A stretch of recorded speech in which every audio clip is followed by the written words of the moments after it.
And welcome back to Big Bacon's Collection. It's Thursday here in the Bacon Bunker, and today we're going to be looking at the Marvel Legends Black Panther Wakanda Forever Nakia. So, this is one of those fancy plastic-free virtue signaling boxes that we've all come to despise. Now, a bit of a heads up, I've not pulled the figure out of here, but I did remove the Build-A-Figure piece because I'm an impatient bastard. I have not seen this movie yet, so I can't actually tell you how accurate it is to the movie. I can only compare it to the graphic on the box. So, we're going to look at the box, we're going to pull her out, take a look at her, check the articulation, gear her up, all that fun stuff. Top of the box, Black Panther emblem. Marvel's Nakia. We have a artistic render of the figure. Now, why they don't just take an actual picture of the figure, no clue. Got a dim graphic of the character in the background. Marvel Studios Black Panther Wakanda Forever, stupid script. More stupid script. The Build-A-Figure, Atuma, is not Atuma. And the cross sale. Doesn't have pictures anymore, but it still does list the actual names of the characters. This side, Marvel Legends emblem. That graphic that was faded in the background here, much clearer over here. This side, it shows what the figure, how the figure comes, the Build-A-Figure piece, and the accessories. In this case, 2 fighting rings, alternate hands, and a unhelmeted head. And last but not least, let's forget much more stupid script.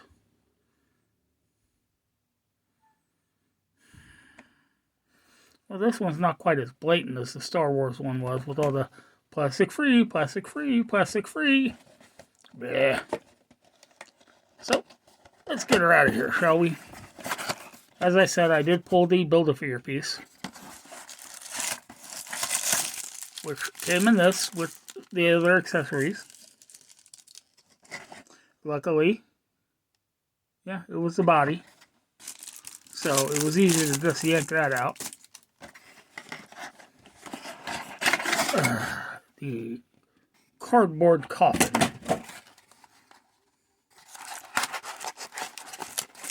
Okay, fold those down. That's it. It's like a puzzle.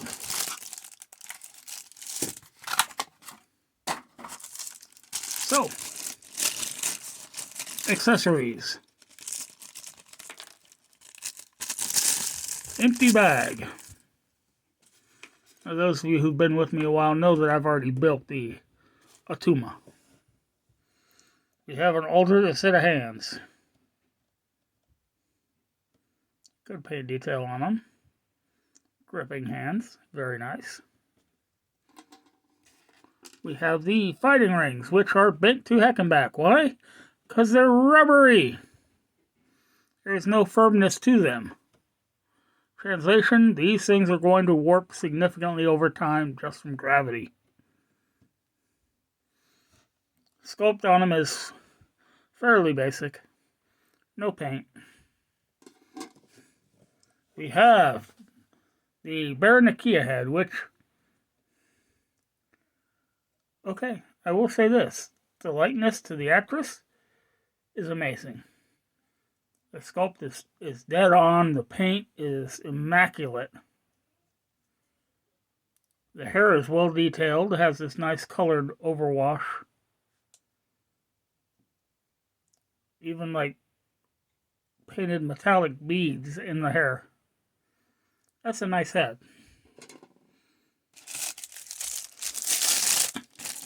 So let's see if she's actually in here. And if she's got, a top, a middle, and a bottom. So, this is her.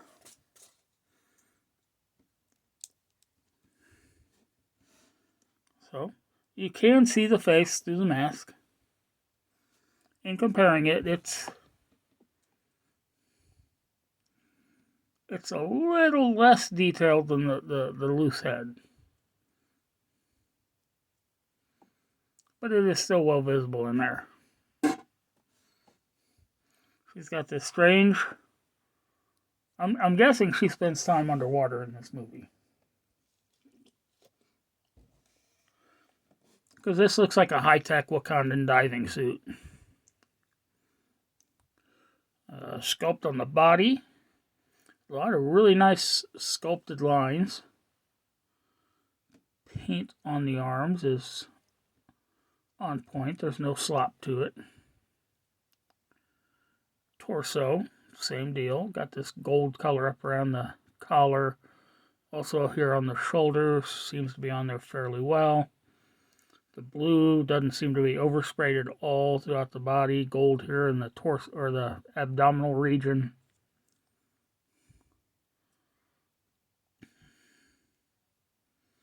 The kimono beads or kimono, whatever they are, they're actually a loose piece here on the wrist. So if you change out the hands, just be mindful of that. Make sure you don't lose those. Alright, let's do some articulation real quick. So the head is just on a dumbbell joint. The neck is not articulated, but the head does look way the heck up. Not really any down. You got a little bit of side tilt going one way, but not so much the other. And the head does rotate. Arms hinge up to right about 90. No butterfly jointing. Rotate all the way around. There's a bicep cut on this female. That's always nice. And she does come with a double jointed pinless elbow. The hands that are on her have a horizontal on the left, horizontal on the right. Got a mid-torso joint. Does some hula hooping. Comes forward none at all. Back a bit. Got a little bit of tilt on it. No waist articulation at all. Belt is a separate piece. Hips. Leg kick sideways. Only that far. Comes forward really well. Back none at all, and that's because of sculpting decisions they had to make. Mid-thigh cut for rotation. Double jointed. Pinless knee. Has great range to it. No kind of boot cut or anything. Foot hinges back really far. Comes forward pretty good. And then front facing pin for rocker. So, do we leave her masked or not? Let's pop the head off and take a look at what it looks like with the unhelmeted head, shall we?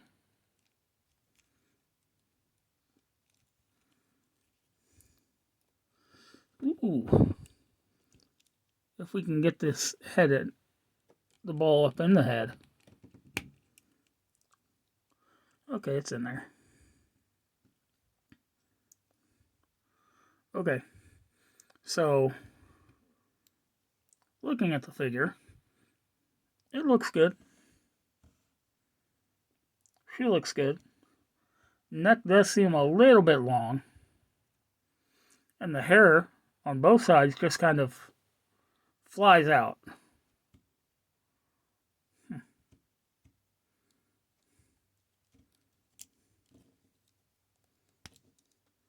Hand pegs off.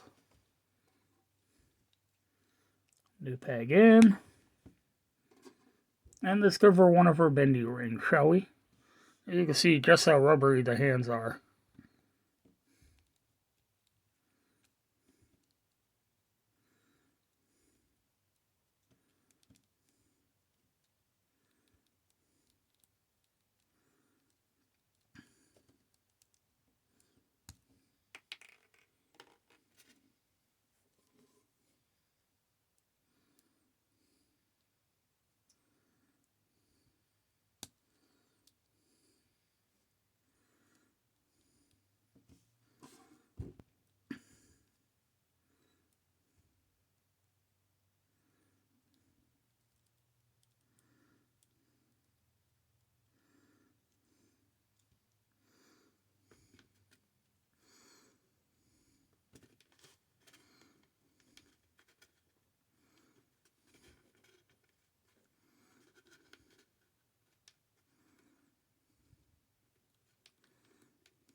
Trying to find the best pose for the rings. And nothing is just like really knocking it out of the park for me. Okay, so the look on the figure itself is not bad.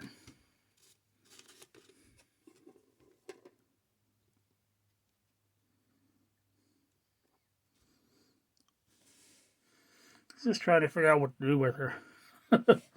Well, let's get her up on the shelf, shall we?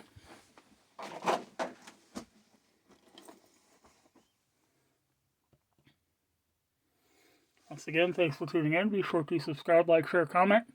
Hit that notification bell. And I'll see you... I'm sorry. See you all next time.